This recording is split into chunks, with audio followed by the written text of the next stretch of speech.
When women dare to fully be themselves, to rise up as the divine beings they are, to operate in their magic, their sexuality, their power, they are always labeled one thing: wicked. Welcome back to Wicked. Let's see if we can get this right this time, and hopefully the video is gonna be here at the end, unlike last week. So this week, I want to talk about our emotions. I did start on this in an earlier episode. I believe it was called like Ocean of Emotion or something like that. Something catchy and cool, totally. But I want to talk more about, the emotional intelligence that we are all seeking. And I want to talk about emotional regulation. And I feel like this is an area of discussion that is not really properly handled very well. And this plays out of high importance in relationship dynamics. And I think that as a collective, we are trying to strive towards more emotional intelligence. That's the part of human evolution, right? Like we're always evolving. Nature wants us to evolve. And right now there's kind of, things tend to swing on one end of the pendulum and then swing to the other end, and then it eventually finds its center. So I'm hoping that in this episode, I can give you some tips or at least a little bit of guidance in this whole topic. As women, the number one thing that is thrown in our face is you are too emotional. Your emotions are out of control. And I happen to disagree with this. I think that the female emotions are such a huge spectrum that in a male-based society, it's hard for them to understand because they do not operate in the same manner as us. As women, we can feel one way in the morning, by lunch feel a completely different way, and then by dinner feel a completely different way on the same exact topic. This does have to do with our hormone flow, which we're not going to get into in this. I'm not even a hormone expert, but I do know somebody. If you look at the Cycle Alchemy episode, I interview Teresa, and she is definitely more in that area than I am. However, because our emotions like wave throughout the day, so our hormones wave throughout the day, so does the way we feel.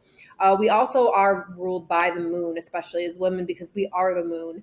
And as the moon changes signs every 2.5 days, so does our expression of our emotion. And men tend to be more flatlined with things, but they do, when they are in one emotion, you see it. I have seen male temper tantrums that I know a woman would never act and behave like. It's ridiculous. I've seen men punch holes in walls when they're angry and not getting their way.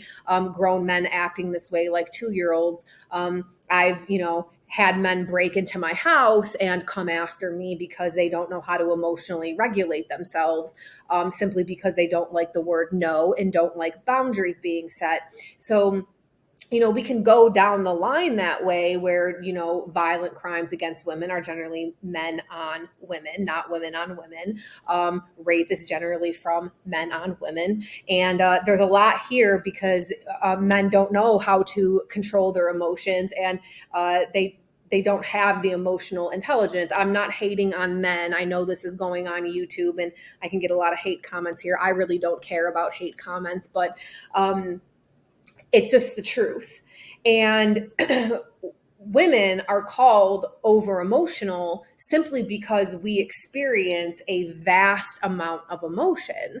And the reason why we get labeled as hyper emotional or out of control or whatever it is because the male dynamic that rules our society doesn't know how to hold space for that. They don't know how to be a container for that.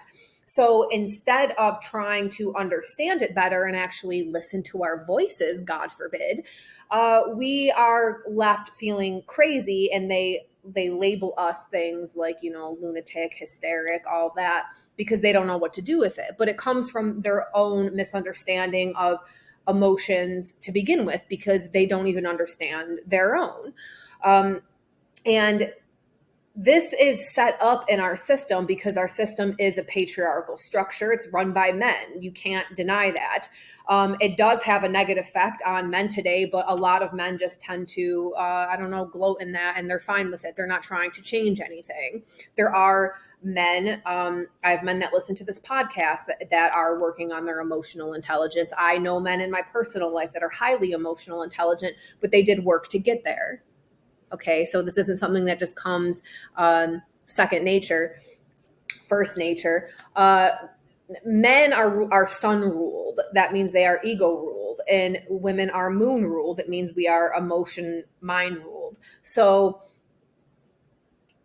it's different. We are different, but we can complement each other if we could figure it out. So one of the things that I want to talk about first is regulating our own emotions. Now, a lot of us are emotionally dysregulated and don't know how to regulate our emotions because we were actually never taught in childhood how to self-regulate. And the way you're taught as a child is through having an adult present for you that is regulated to show you how to regulate. This is not something that is just, a second nature skill to anybody. This is something that should be taught to you, but it totally wasn't for the majority of us. And when we are young, so I don't know what age bracket you're in, but when I was a baby, the thing to teach mothers back then was to put your baby in another room and let it cry itself to sleep. And it'll eventually learn how to emotionally regulate. There's literature that says to allow a baby to cry even to the point of vomiting.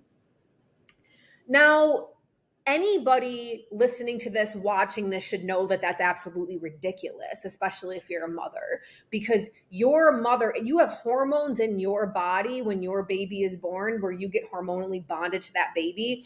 And when it cries, it releases stress hormones in your body to like cortisol, adrenaline, to such a high degree to keep you stressed out until the baby's not crying. It's why some mothers in postpartum deal with postpartum rage. It's just a byproduct of all of those hormones getting released, and like you can't take it and you just want your baby to stop crying because it's rushing you with these hormones. And in today's society, we're already overstimulated in cortisol and adrenaline and all that because of how we live. And so now it's being kicked up.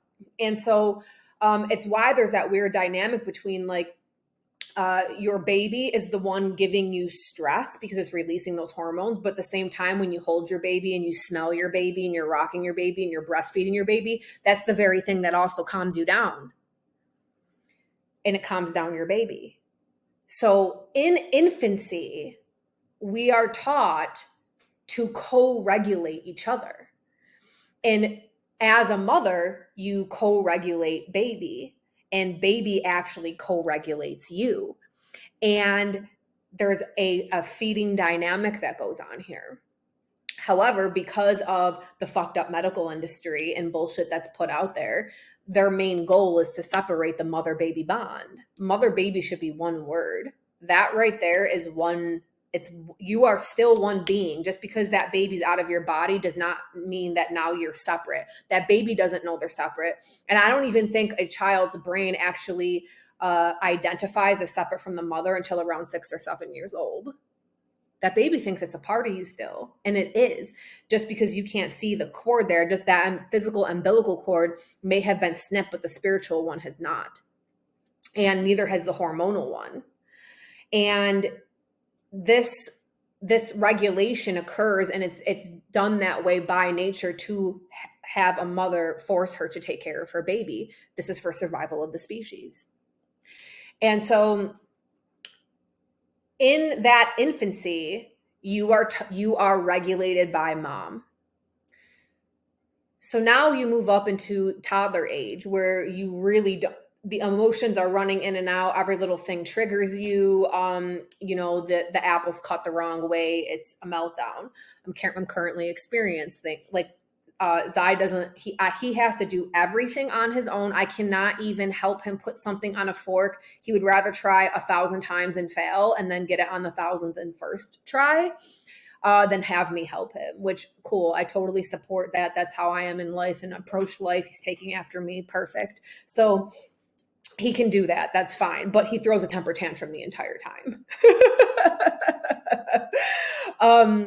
But in these areas of having really big emotion when you're a toddler, adults that don't know how to emotionally regulate and have no skill at it, they will generally be like, go to your room. They will yell at you and they'll put you, in the corner, whatever. And this is kind of teaching us like, these emotions are bad to have. I'm being punished for feeling this way. And you can see where this carries out in society, where if we have a negative emotion, the first thing we do is look to get rid of it. I should not be feeling this. Let's hurry up. Let's medicate. Let's drink. Let's smoke. Let's do whatever we can do in order to escape it. And because we need to not have these things. So we have labeled a whole area of emotions that we are supposed to experience as humans as bad. Are they pleasant to deal with? Is it pleasant to feel sad or angry or any of those, depressed? No, it's not pleasant. But as you grow in the scale of emotional intelligence, you should be able to look at this as on the spectrum of human emotion. We are supposed to feel these as humans, or else we wouldn't feel it. Like, it is there in us to be able to do this, where it's not the same in the animal kingdom. This is unique to humans. So as we are experiencing these different emotions in childhood, we are being taught that it is bad. But when you are behaving and acting a certain way, it's gold star. Like, everything is basically, when you are making the adults happy, it's good. When you are behaving in a way that is of strong, more negative emotions, then that's bad. So you should not act that way. Otherwise, isolation is the result. And no child wants to be isolated. They don't want to be away from their parents, their loved ones, their caretakers. They want to be held. They want to be with the family. As humans, we are communal beings, and we want to be with others. And our whole fear, and why a lot of people have fear of doing things, is because they don't want to be ostracized from the community. That's what it boils down to. They don't want to feel backlash, or for somebody to stop talking to them, or family to not want to talk to them anymore. So a lot of people hide who they are in order to keep the acceptance of family and friends. This is all tied to this. And in our own primal instinct, that's there because a human can't survive on its own. This whole thing of hyper independence is very new to the age that we're living in, because before, we needed each other to live, to survive. You needed other people. Now it's like, technically you still need other people. You just hire those people now, and it allows you to be alone, but you're still relying on other people. You really can't live. Our society is a little bit delusional in that, where it gives you the illusion that you are independent, but really you're not. We all need each other. The hyper independence in our society is actually what it's killing women for sure, but it's just causing this huge rift right now, and it's really just something awful. So when we are supposed to be learning emotional regulation as children, this is what eventually evolves into us being able to emotionally regulate as an adult. When we are not able to emotionally regulate as an adult, when things happen in life, we freak out or we ignore. So if something's not going your way or not as planned, you either have the meltdown, freak out, the world's ending, worst case scenario, you dream up a bunch of shit that you think's going to happen. I say this all the time. We're really good fiction story book writers. We're all authors. The problem is we believe our fiction stories and we totally just run with that. And then the other end of that is going to be ignore the problem and self-medicate. So escapism through drink and drug and whatever it is. And that whole thing, both of them is not good for our system. So the other one will keep you reliant on something external, to, you're not really regulating yourself, but you're now becoming reliant on something to avoid. So you're not maturing at all. And then a lot of people stay in that other camp where they just continually behave as a toddler and throw temper tantrums when things aren't going their way. It's just an adult version of that, hence putting their fist through a wall, or attacking somebody, or you could just be like, really, you could have a really bad day, just like, and get overwhelmed with depression and anxiety, and it ruins your day, right? Sometimes we receive information and nothing has actually changed in your physical reality. You just received new information and suddenly you're in a full-blown panic attack, and it's anxiety and depression for several days. I experienced this. And before I had stronger meditation practices, and this is actually something that I really had to work at and still am working at, because I have such a strong emotional response to specific things in my life. So when I receive information about those things, I have to really take a step back and be like, okay, this is just information. Nothing has actually changed in my surroundings. Because if you allow yourself, you will let information completely wreck your life. Like your whole year you could spend depressed, anxiety ridden, and it's all because of things you're making up in your head, when reality and what you're seeing in front of you is not actually the thing that you're experiencing anymore. And this is where perception comes in. And we have to be able to become the objective observer in our life so that we can actually control the perception. A lot of things in your life that will happen are karmic, and you need to go through it. We all have karmas, good and bad. It is up to you when you go through those things of what type of perception you want to have, because 99% of that is in control of you.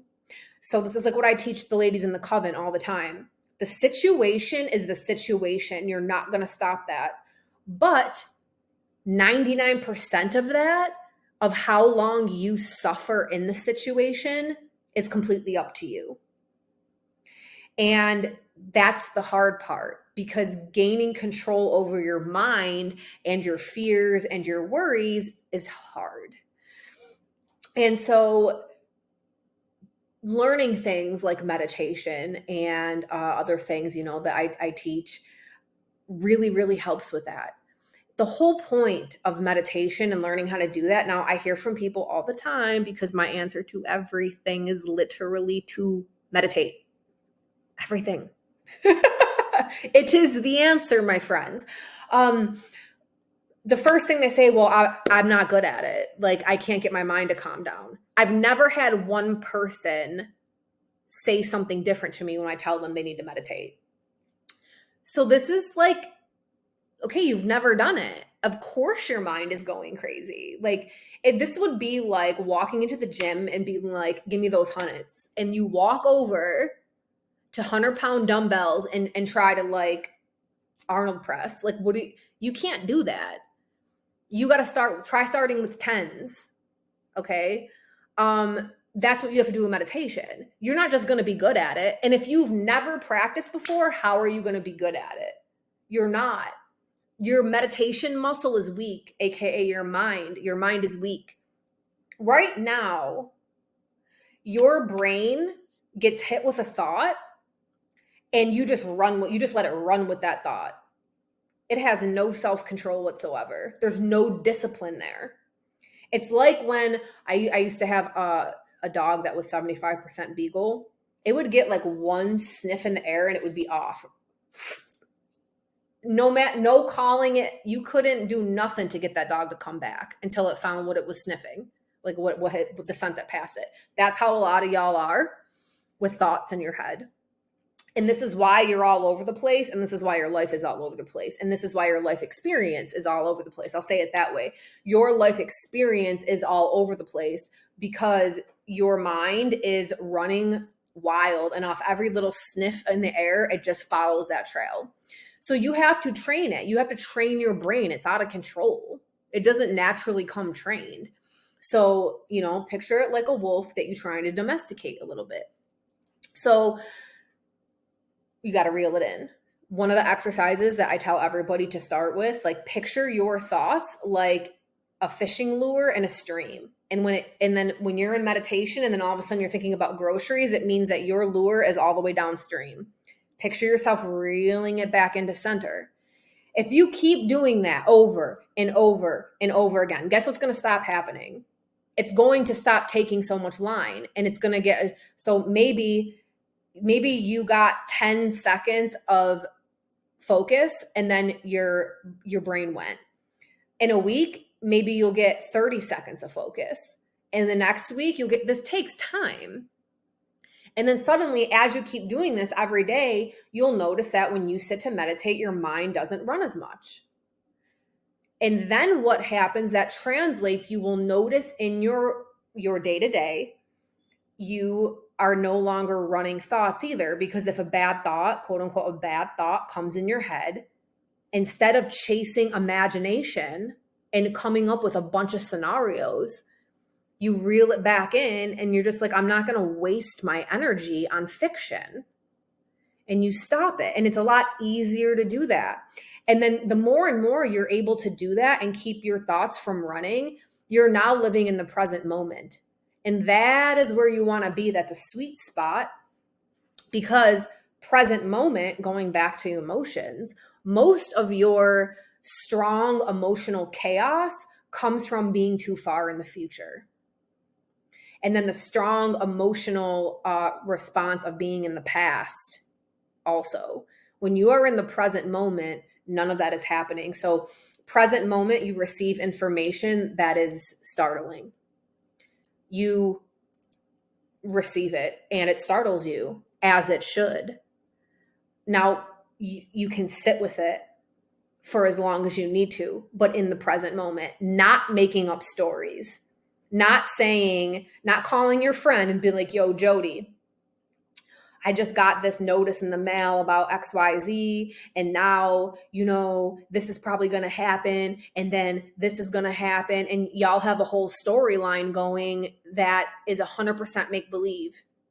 What did you just waste time on? What are you doing wasting energy like that? If you really believe that your thoughts and words manifest into reality, or anything you put your energy to does, what are you fucking doing? A lot of people are addicted to that chaos and drama. I've said this before. Y'all love suffering. People love to suffer. If that wasn't true, you wouldn't call on everybody and talk about your suffering. You know the whole misery loves company thing? It's because people love to be reminded of their suffering. Most people identify with their suffering. If you stop talking about the things that are suffering you, what the fuck would you talk about? Your whole identity is wrapped up in your suffering. Think about it. Listen, I had my own vitamin store for 8 years, and I worked in the health industry for a decade, solely in the health field.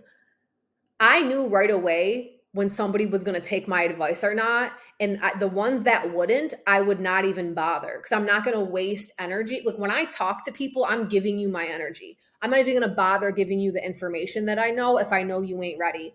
Because so many people, they would come in and get the supplements, they'd get the advice, they wouldn't do a damn thing, because their whole identity is wrapped up in the health issue. They don't know who they are separate from it. And what will they talk about if they don't come into my shop every day and talk to me about it? If they're not on the phone, if they're not at the doctor's, if they're not, it's become their whole life. So I'm a little off topic now, but still. um, these tools, let me try to reel myself back. These tools for emotional regulation will help with all of these different things. Okay. Because when you're in, again, when you're in present moment, it stops all of these excess emotions from happening, and then you don't start identifying with those things. And this is how you actually come to know true self. You stop identifying with all these really strong emotions. And some of us are more, emotionally, so like I describe myself like a match, where if I when I find something out, or I'm hit with an emotion, or I'm feeling a certain way, it lights up like a match, like fiery, like bright burning. I'm like in the emotion, but it burns out just as quick. Within an hour, I'm over it. Let's move on. Which I actually don't mind, because obviously I don't mind that it's me. I love human emotion. I feel insanely grateful that I get to experience a full, broad spectrum of emotions. And some of you that know me really, really personally know me at the deepest level of down that I can get, the highest level of rage that I can get, the highest level of bliss that I can get. I go high and I go low. You do know that that is the cost. You can only go as high as you're willing to go low. Even in those low spots, when I'm like, I've had a rough 2 years. When there was times where it was like, I don't know how I'm getting out of bed today, and I'm that low, I am telling you, I still love that emotion. Not while I'm in it. I hate it. I hate that. I don't want to be in it while I'm in it, but I allow myself to experience it to its fullest.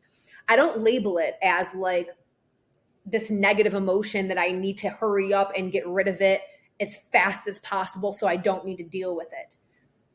The reason I can be a match is because I don't try to stop it with all of my might. I 100% give into it, and I give my body the experience it wants of the damn emotion, and then it's over. I can go from one day crippling depression to the next day be fine. No, I'm not bipolar.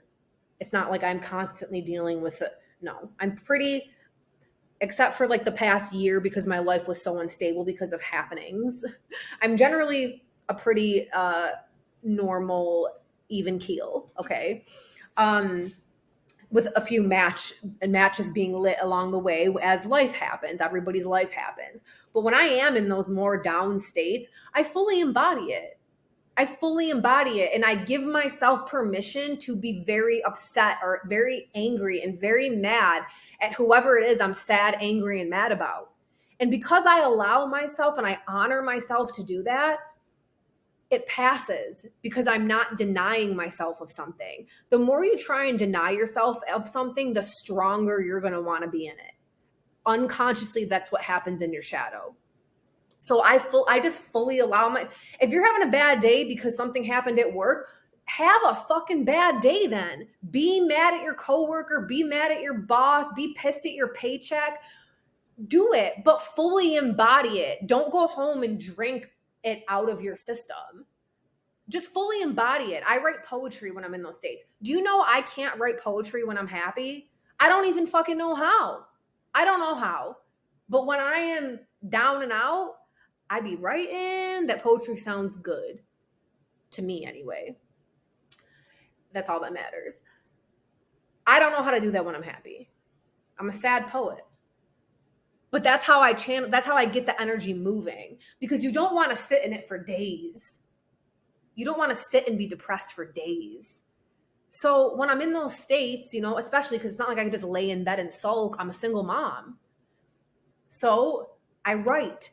I write out all my feelings in my journal just to get it out of my body, like unfiltered, raw, just get it out so I don't have to think about it anymore. That's how I am. If I don't get it out, like I need to feel my handwriting. I can't type, nothing.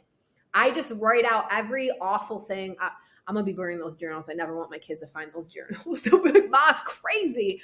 But I don't care. I honor and respect my emotions of what's going through my body. I just write that shit out to get it out, and then it's moving through me somehow, and it's getting out. Obviously, I'm a writer, so that helps me. I write poetry to express my emotion how I know how to express it, and then it passes because I'm letting it move through my body. Maybe you're a dancer and you like to dance, so dance. Put on whatever depressing music you want and just move your body and let it go through your body. Put on happy music, whatever you want to do. Maybe you're an artist. Paint your rage out in a picture. Paint your depression out in a picture. You have to do something. This is where you get into alchemizing emotion so you don't stay in it. Well, how can you alchemize it? It's not running from it anymore. Now it's about alchemizing it. Okay, we're already in the emotion. What can we do with it now? Because me, again, single mom, laying in bed and feeling sorry for myself isn't doing my children any good. So what are we going to do about it? Let's write, let's draw, I'll give the kids art stuff to do and I'll write because I got to get that energy moving. Nature is also a huge one for me, and my kids obviously love nature. So it's like, I'm feeling sad today. Boom, nature, trails, let's go. I cannot be sad in nature. That's like impossible for me. Bare feet on the earth. Let's hug some trees. Let's do the hippie thing. Let's go.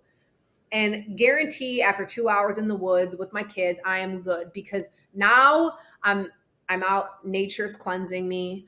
I'm seeing how beautiful my fucking kids are. I'm getting in a space of gratitude.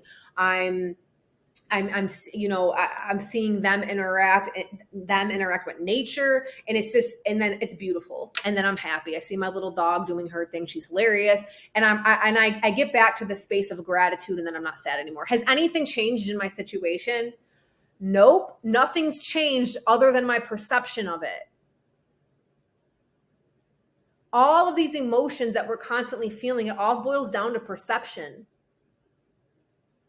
So these are healthy self-regulation tools, okay? When you have to self-regulate, again, I'm not going to rely on my children to regulate me, okay? Yeah, hugs from my kids. I'm a mother. It's automatically going to calm down my nervous system. So yeah, they do be getting extra hugs. But outside of that, it's not their responsibility to act and behave in a certain way so that I don't feel a certain way. It's their job to be fucking kids. So it's up to me of how I'm going to healthily handle these things. And that's one aspect. These are all tools for you to do on your own to learn how to self-regulate and to be an adult of your emotions and you yourself not act like an overgrown toddler. But now there's a second part to it, and this comes into co-regulation. So again, when we are babies, we co-regulate with mommy. And then as we get older, we are supposed to be taught how to self-regulate, but that never happens. So now you are learning how to self-regulate. But for some reason, our society hyperfixates on self-regulation, probably because we have no concept of it and are just trying to gain it. But there's also co-regulation as adults, and it's actually really important. And this is actually why a lot of relationships fail in the male-female dynamic. That's all I can speak on. That's all I have experience with. So in relationships, there is nothing wrong with using each other to co-regulate. And this is actually a very important step in intimacy that a lot of couples never experience, because most couples, when you look at their relationships, both of them are very dysregulated and they cannot rely on each other for regulation, especially women towards males. This is the downfall in a lot of relationships, because women, with our strong and vast emotions that we carry, sometimes we can't self-regulate that, and we need a grounding voice. So we go to our grounding rod, which is supposed to be our male, and the male who is not grounded themselves cannot contain this. Again, I've used this analogy before, us as women are like hurricane winds, and we are blowing through a tree, and that tree needs really strong roots so it doesn't tip over. And we are actually looking for that tree to catch us and stabilize us again. You know, if you have a bunch of really strong trees in front of your house during hurricane season, and it's not gonna, those winds won't penetrate, right? We're looking for that same type of stability so that we can get ourselves stable again. And most men can't do this because they aren't emotionally intelligent enough within their own selves. And yeah, this does come from, boys are never taught it when they're little. They're taught that emotions are negative, and they're actually taught it in a way that is actually really upsetting, because they actually don't act like a girl. That's what they're told. You're acting like a girl. So like right away, it's being put in the heads of men, of little boys, excuse me, that if that girls are bad, the way a girl behaves is bad. Stop acting that way. That's what you're saying. Now, mix that in with our society that is already saying that women have all these issues and that we're over emotional and we need to be medicated and given lobotomies. That was like not even 100 years ago that shit was happening. That is like a perfect storm for the fucking situation that we're in today. It's the perfect storm for this, what this created. And it's why women don't want to be in relationships anymore. And men kind of have this underlying hate towards women that was ingrained in them. So this is kind of what we're up against. But when a woman is feeling out of control in those energies, you want that masculine energy there to hold you, just to tell you everything's going to be okay, to speak calm words to you, and it will immediately regulate your system. And it takes a man of a certain level of emotional intelligence to be able to do that for a female. But the problem today is that most men can't even bring basic, any type of regulation. They can't even put their socks in the hamper. So you have a lot of communication issues, the dysregulations everywhere. It's in normal conversation. It's in the kitchen. It's absolutely in the bedroom. It's running a household. It's not feeling provided or protected, not feeling nurtured and cared for. And now, so all of those things are already at a low. And then you're throwing in the need for emotional intelligence because you need someone to help you regulate. And that fails. Absolutely. And so we're left with the mess that we have now. And this is where men have to start stepping up, because it's not going to turn around the other way. It's not. Nature only evolves us. So we are in evolution right now still. Nature is trying to evolve us.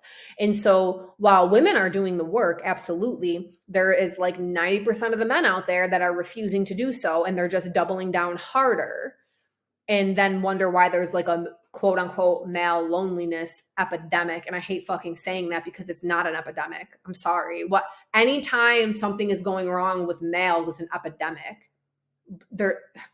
I'm not gonna go out on a tangent, but there's much more serious epidemics going on that are never talked about, that of course involve females, just about everything. So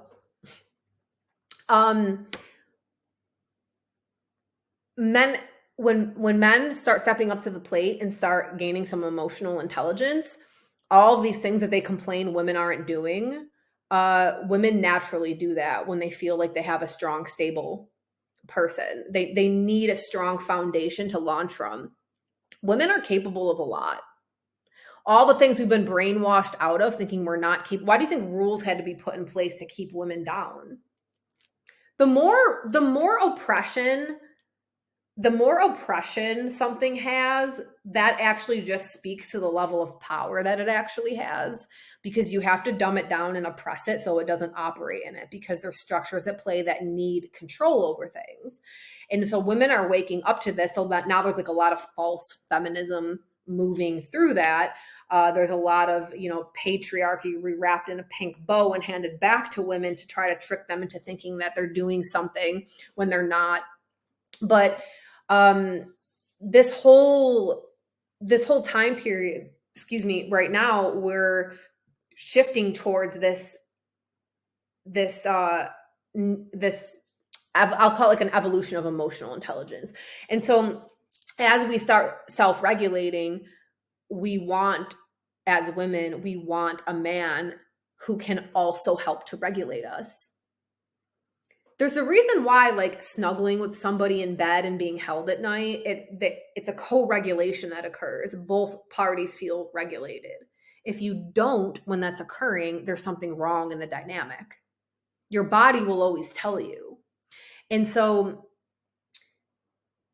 being able as a woman to have certain stresses in your life, or feel depressed, or feeling really upset about something, and being able, like, if you already can regulate yourself, so you've done some of the things, right? You've gone through, but you're still upset because something really upsetting has happened. Whatever. That's life. To be able to turn to your man and then have him finish the job for you with just a bear hug, with the right words, with whatever it is, with his calming energy, that is, that's like next level shit. And that is actually how human interaction should be. And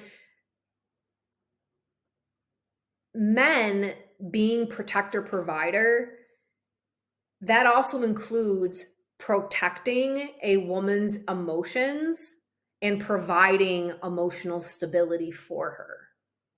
It's not just, oh, I big, I strong. It's not, oh, here money, pay bill.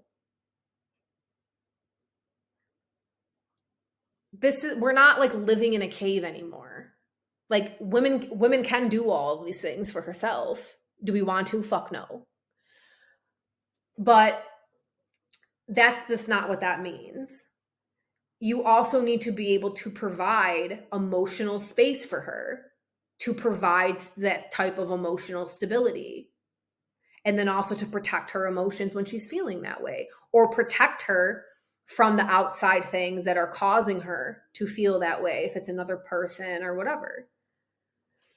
And this is what's missing. This is what's missing. It's like there's this hyper independence of, oh, you have to learn to self-regulate and self-regulate and self-regulate. And then there's like the whole dating thing of like, oh, we want provider, protector. It's like at some point those two things need to expand.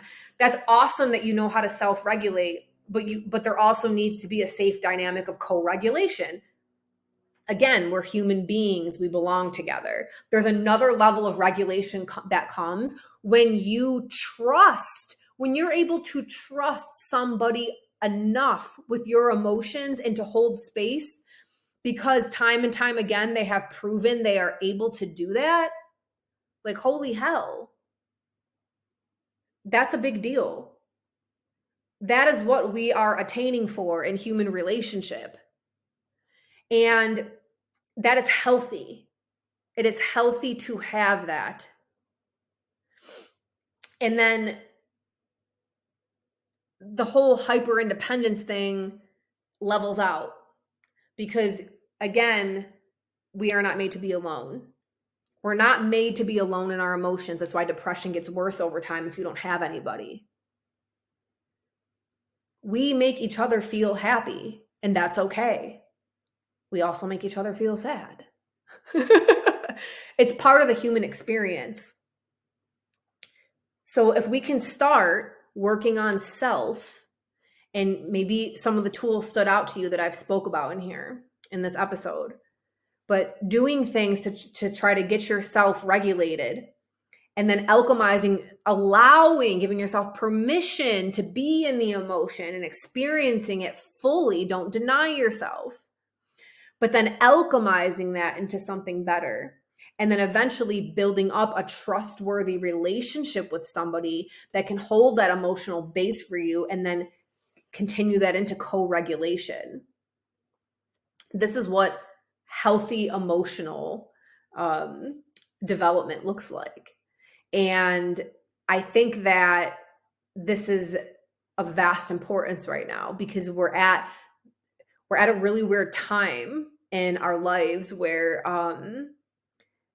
everything's like going really like we got AI. You have people using ChatGPT as a therapist, which is like, I mean, people are turning to chat because they have nobody. And like, we're going to enter into more and more isolation if we don't start understanding our human emotion. All chat just basically like validates you in everything that you say. He's not like a real therapist. I've seen people post their stuff. Oh, what a great therapist. I'm like looking through the screenshots. I'm like, he's just validating everything you're saying. If you were to say the opposite of this, he'd also validate. It's a computer. It doesn't understand emotion. So it's kind of like a very like critical time period, I feel like, because we're going so AI with things, and it's making people more isolated. And the internet is giving you the illusion that you're in community, but it's also can be very isolating. And so we kind of have a choice right now of where we're going to go. And that's all our own individual choice. I'm choosing emotional intelligence, and I'm choosing to surround myself with people who are also emotionally intelligent. Women and men. And yeah, I am surrounded by more women than men right now. Yeah. Anyway, so that's it, guys. That's what I want to talk about today. Again, if you want to join the coven or anything, we talk a lot about these kinds of things in there, and of course how to do alchemy with our emotions. And you can find me on social media, of course, and I'd love to open up a further discussion about that in the comments. So I love you guys, and I guess that's it. Stay wicked. Want to be part of an online community filled with other badass women supporting each other on their wicked journey? Check out my online community, the Wise Woman Network. We have classes, courses, online community meetings, and more. Activate that sleeping goddess within and unleash your divine power. Join me today on a free trial to all my listeners. Link is in the show notes. I'll see you there.